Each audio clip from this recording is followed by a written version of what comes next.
Now let's talk about Burp Suite.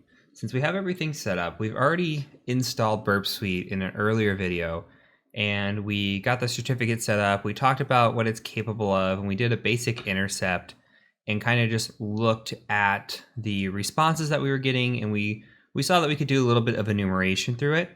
But for this entirety, pretty much of all of these exploits, we're going to be using Burp Suite in one way or another, and it's going to be really flexible, and you're going to see what it's capable of doing. Now, I am going to be using the Community Edition. I will describe the differences as we talk about it of the Pro versus the Community, and in this video, I just want to give you a high-level overview of what we're going to be doing. And I also want to talk briefly about what to expect when you're doing a web app pen test. So typically with web apps, you have 3 stages of testing. You have a unauthenticated stage. So when you come in here and you are on this website, like you're here, right? And you go to account, there's no account. We're not logged in. We're considered unauthenticated. So with that, we can try to navigate around the page. I'm going to turn the intercept off here, and we can just click around and see what we can find, right? Click on certain things, see what's available to us, see what we're capable of as a user. We can go to the login form. We could try to log in here with, credential stuffing, or we could just try admin if we see default credential kind of deal. We can go to forgot your password and try to utilize the forgot your password scenario and etc. Okay, so there's a lot of different features that we can do. The second tier is what's called a user tier. So we log in as a user, and we don't have admin privileges, but we do have some user accessibility. So we'll get some sort of extra access that we wouldn't have as an unauthenticated side. And then lastly, we're going to test the application as a admin user. And that will give us access to admin panels and other things that users should not be able to see. Well, we do all this testing to see if maybe from the unauthenticated side, you can access an admin panel, or maybe from a user side, you can access an admin panel, or you can just bypass certain restrictions that should be there across these users. So it's always good to test and see who can get to where and why. And we want to find all those vulnerability types. So when we're doing this testing, we come in and we start unauthenticated usually. And what I like to do is, again, I just like to click around and kind of get a feel for what's going on. So, there's customer feedback, there's the about us here. I'm just clicking through photo wall. And if you go to target, we have our local host of 3000 here. I always like to just get the target, and I like to just add it to the scope. So I'll right click and add to scope. And then I'm going to go ahead and just click up here on the top, and I'm going to say show only in scope items. So that filters out the rest. That way, when the proxy's picking things up, it's only picking up and storing in this area what we need. So if we clicked on this here, you can see that it's starting to pick up things that even we didn't go to. There's API back here, and you can see challenges, feedbacks, quantities. There's a lot of different things in here that we have access. Look, there's a REST admin, and we can kind of click through some of this stuff and see if any of this is interesting. And this is what we want to do on unauthenticated side. And what this is doing here is this is going through and it is pulling down information from the traffic that it sees through this proxy. And one feature that we do not have access to is the scan feature.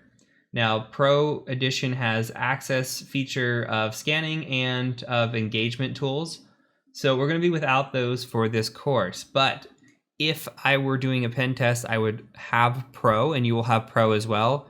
And you're going to want to scan the site, and scanning will do 2 different things. One is going to do crawling.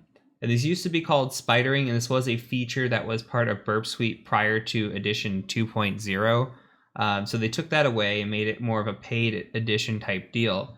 But you would do spidering, which is trying to go out to different websites within the branch here, and it's going to look for other sites and try to see where it can get access to.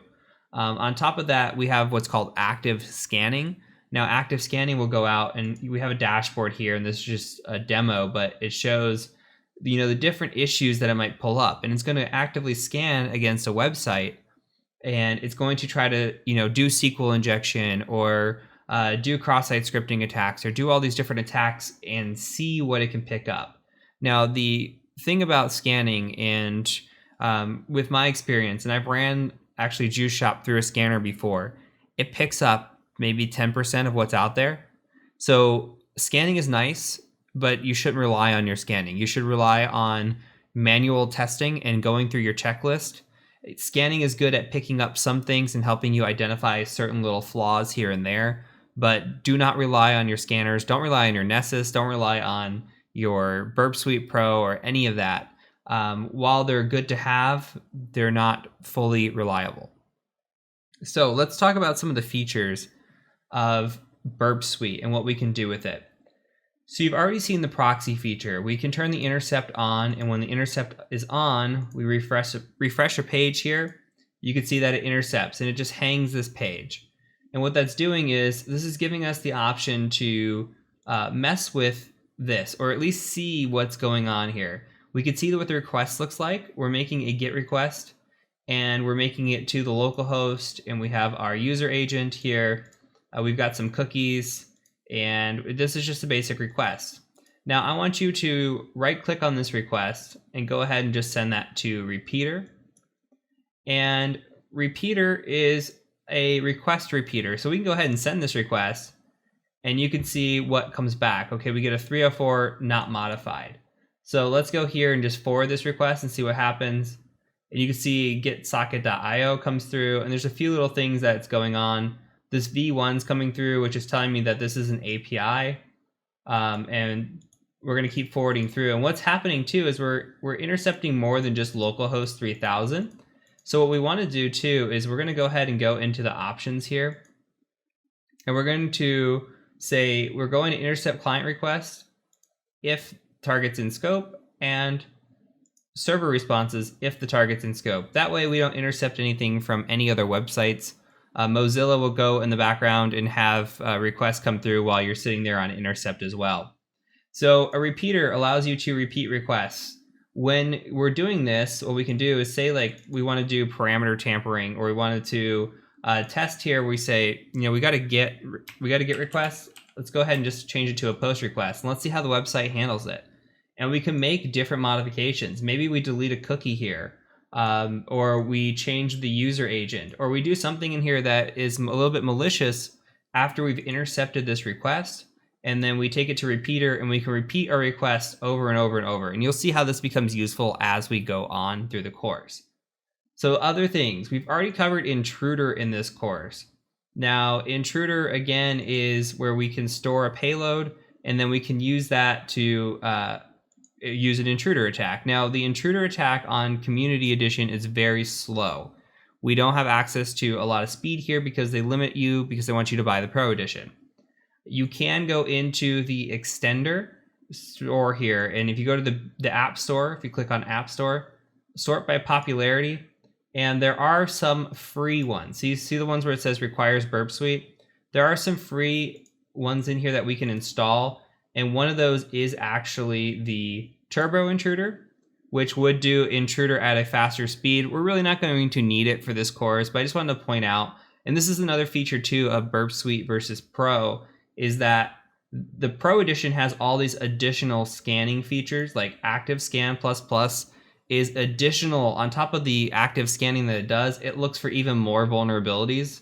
Retire.js looks for vulnerabilities in JavaScript libraries, which is really nice. And you go down the list, and there's all these different really, really nice features. Like CSRF looks for CSRF vulnerabilities. And you don't have to know what any of these are right now, but it's just nice to have those in the Pro Edition that we won't have now in the Community Edition. So on top of this, we have a comparer feature in here.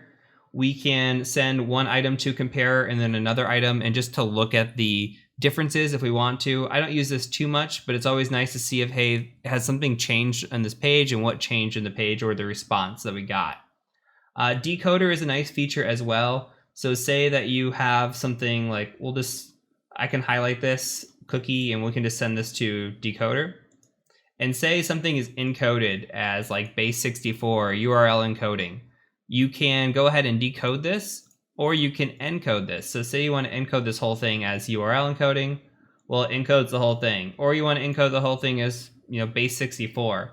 Well, it'll put this into base 64. And this is just another feature of Burp Suite that is good to use. Mainly what we're going to be using in this course is the proxy intercept. We'll be hanging out a lot in the target page, and we'll be looking through the targets and what comes through when we're scanning.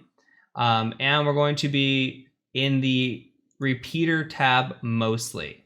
So the repeater is going to allow us to intercept requests, send them to repeater, and modify the requests, and keep targeting different things until we get something that works for us. So that's just a high-level overview. Again, it's not going to go into full detail because we only have the community edition.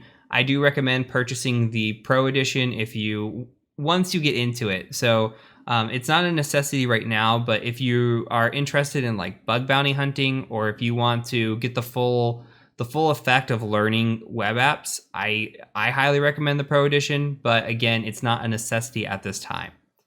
So from here, we're going to move into our different attacks, and we're going to start explaining these attacks, and we'll focus on each one of them and what we can do with them. So the first attack up in the OWASP top 10 are injection attacks. So in the next video, we're going to start talking about SQL injection.